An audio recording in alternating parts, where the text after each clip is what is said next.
on this side. How many? 21. 21. That's all right. 30 abstentions. 172 for the amendment, 167 against, and 30 abstentions. So the Lambeth amendment is passed. We now vote on the Camden amendment, which is at the top of page 17. And I'm going to take an indicative vote first of all. Those in favour of the Camden amendment, please show. And those against. I think that's clearly defeated. Yes? Okay, so Loughborough. And then there is the Loughborough amendment, which is on your extra sheet, adding in or be part of such a government. Those in favour of that amendment, please show. Those against. Again, that's clearly defeated. Yeah. So what we now have is an agreement that whatever the result at the end of this morning, the platforms are platforms but not aims. Okay? That's the effect of the Lambeth resolution. The section 2 of the Constitution, everybody quiet. Section 2 of the Constitution will be voted on at the end of this session along with the platforms. All right? So we next go to platform 9 3/4. Shush. What we're going to do now is have a speaker for each platform, followed by a speaker against each platform. I do apologise. Take them all. Take them all. I know about the amendment. And then a discussion. I'm so sorry, I've misled you. It's the other way. What we're going to do, apologies. What we're going to do is have a speaker move each of the platforms.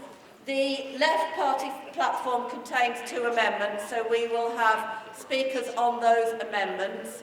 And then once all the platforms and amendments have been moved, then we will have a general discussion, and then we will go back to summing up of the platforms and a vote. Okay?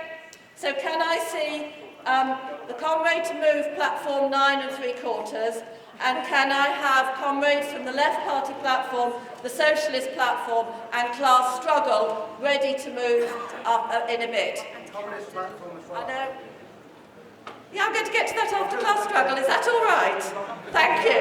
But what I have been corrected on, which is right, is after left party platform we have Camden and Manchester. So in fact, my apologies. Platform 9 3/4,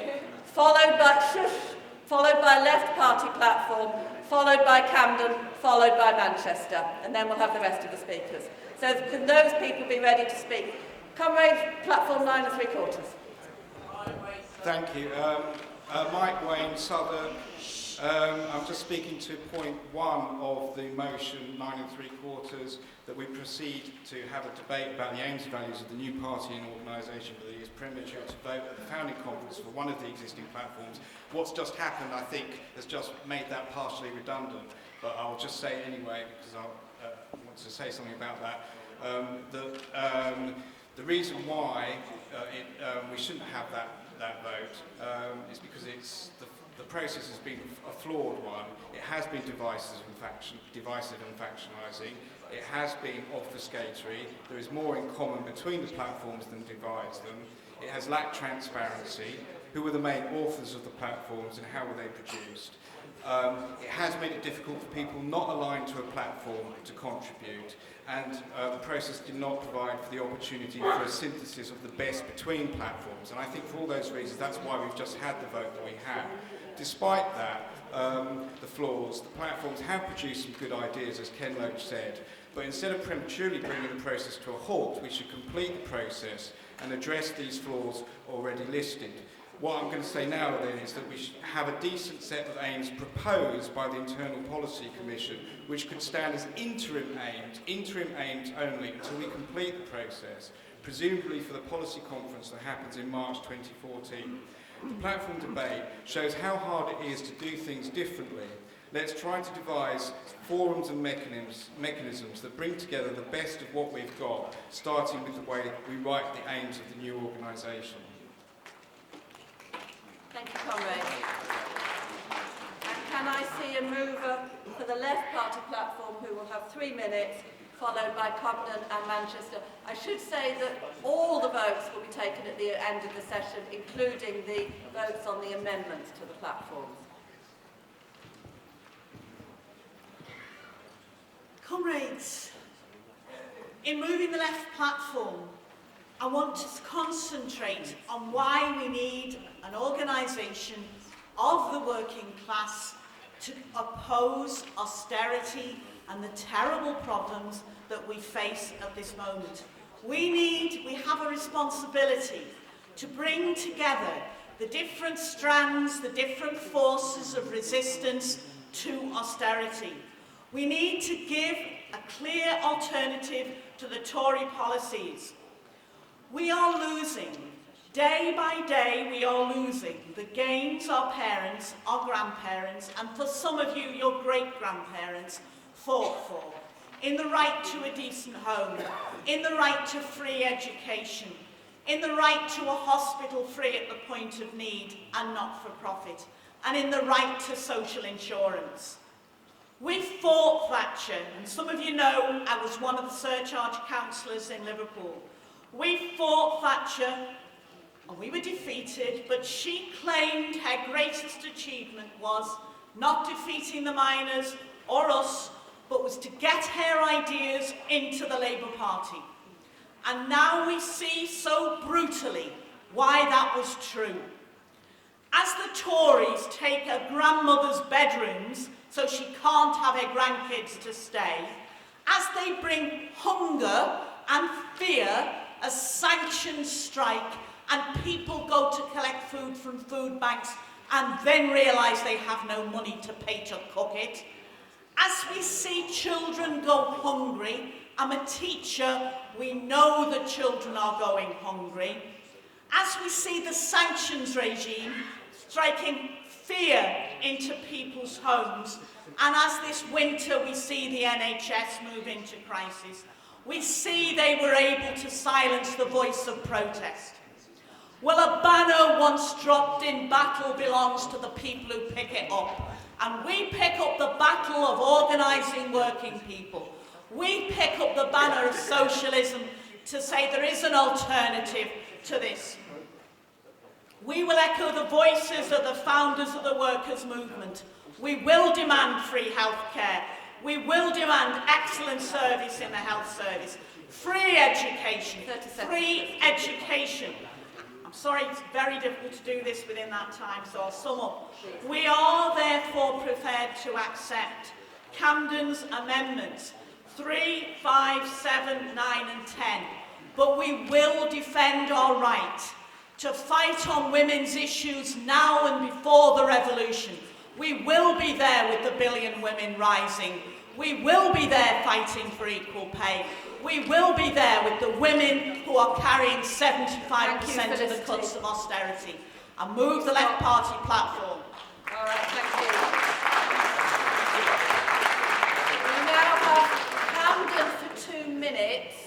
Camden amendment is at page 23, and you've heard Felicity said that 3, 5, 7, 9 and 10 are accepted. So that leaves 4 and 6 and 8. Before you start, Ken, can I have Manchester ready, and then followed by Socialist Platform and Class Struggle Platform? Ken, Camden, 2 minutes. Well, I think the speech you just heard, I think we would all applaud. And my position here is not to criticise the speech that's been made, because it's a general remarks that we can all agree with. Our amendments, which I've just this second heard with you, that most of them have been accepted, were for 3 reasons really. One was to bring clarity to the platform. I think in the desire to find new language, the central clarity of where we stand has been obscured. So it was to say we are a socialist organisation. We believe in common ownership and democratic control, and that is at the heart of where we stand. It was to bring balance.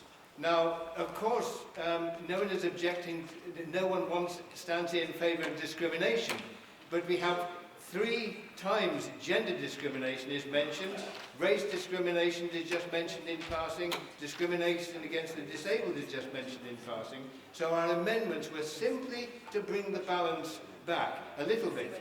Personally, I would have changed more, but we didn't want to be confrontational. So the amendments are simply about bringing balance, not changing the substance of the meaning. And the third issue, and I'm not sure whether this was accepted or not, on number 9. 30 seconds, and I think 9 was accepted. Okay, we propose a new amendment, a new statement, which I can read out, which is, we aim to win political power to end capitalism, not to manage it. We will not participate in governmental coalitions with capitalist parties at local or national level. I think that's really important.